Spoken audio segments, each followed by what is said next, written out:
Hey guys, come on in the shop. We'll give you a little tour around and see what we're doing here, see what's going on.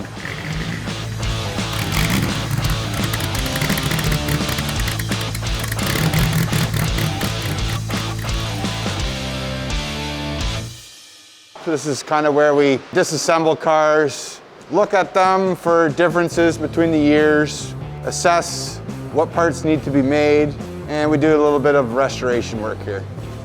So this is a 1955 Speedster Pre-A, so it's a 1954 build. This car came out of Quebec, out of a ravine.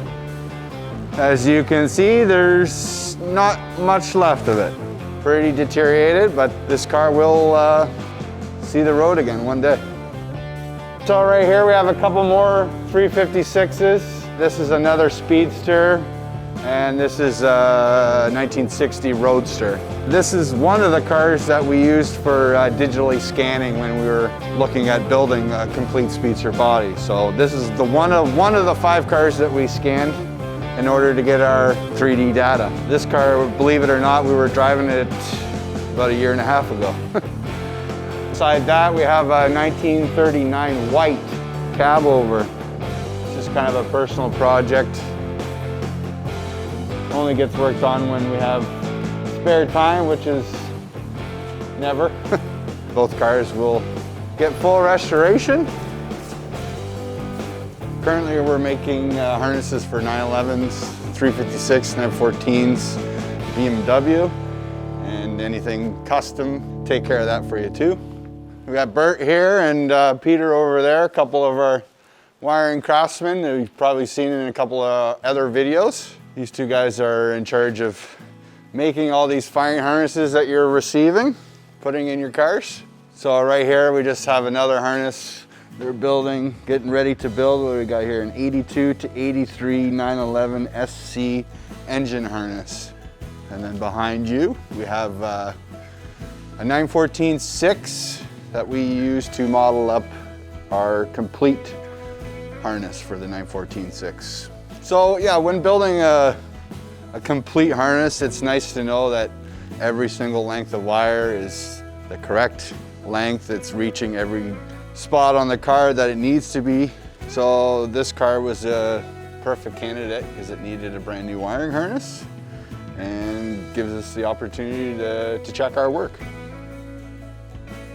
This is a 6-cylinder engine for the 914-6 here that we have, fully rebuilt and ready to go in. So this side of business has definitely taken off. North America has a good demand for these wiring harnesses, and more importantly, an accurate harness like the factory made it.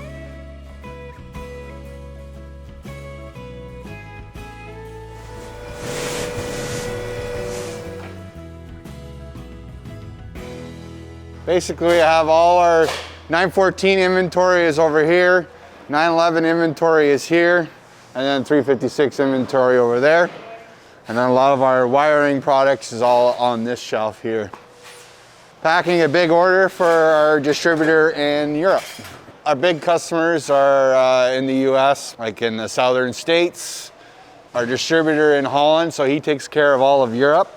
And then a lot of parts go to Australia, New Zealand, Japan. Porsche is a worldwide brand. It's all over the place. Whereas, you know, your Chevy and Ford and Dodge are typically only found in North America. Hey, so this is our rubber injection machine. Wiring components or wiring harnesses have rubber grommets and sleeves to protect the wiring from the surrounding sheet metal. So this machine here, we're producing different types of rubber sleeves and grommets that aren't available on today's market. It'll rotate this die into this position here, and then it spreads it out the whole length of the part. The machine comes down, crimps it, and heat up the rubber, inject it, cures it, and then out pops the part. So I'd say probably about 95% of our steel is all brought in here, 5 and 10,000 pound coils. Cut it into a nice flat square blank or rectangle blank that'll go onto the flat cutting laser.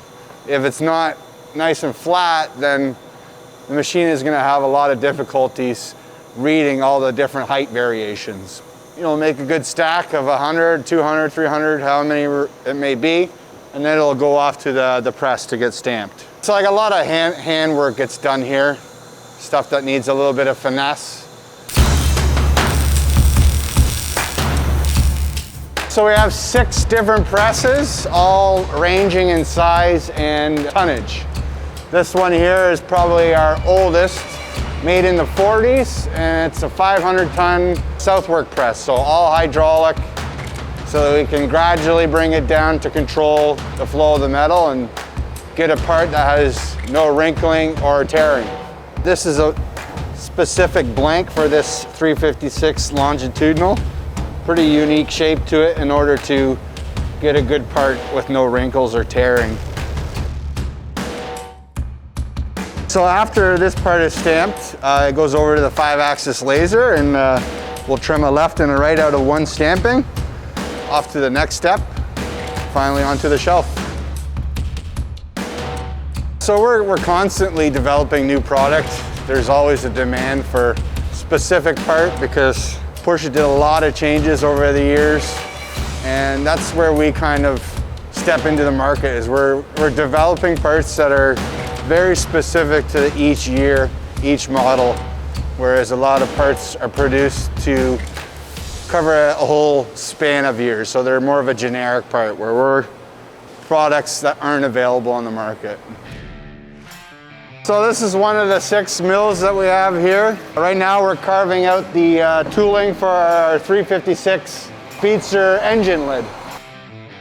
Let's go up to the room right above us here, and we call that our NOS room. That's where we keep all our NOS parts for referencing our die building and part making.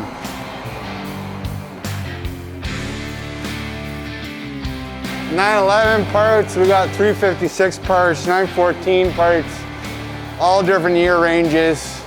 Basically, these are all parts that we reference for building our dies and manufacturing the parts.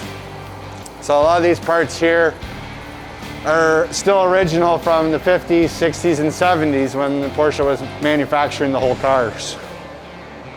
So over the years, we've slowly accumulated all these parts from restoration shops that went out of business, Porsche dealerships that relocated, hobbyists that have collected parts from different sources over the years. So hard to find parts, but very useful. Thanks for joining us here at Restoration Design for a little shop tour. Check us out on Facebook, YouTube, Instagram. Comment below of what you would like to see. Check out our website for all the products that we manufacture here. Stay tuned for further videos.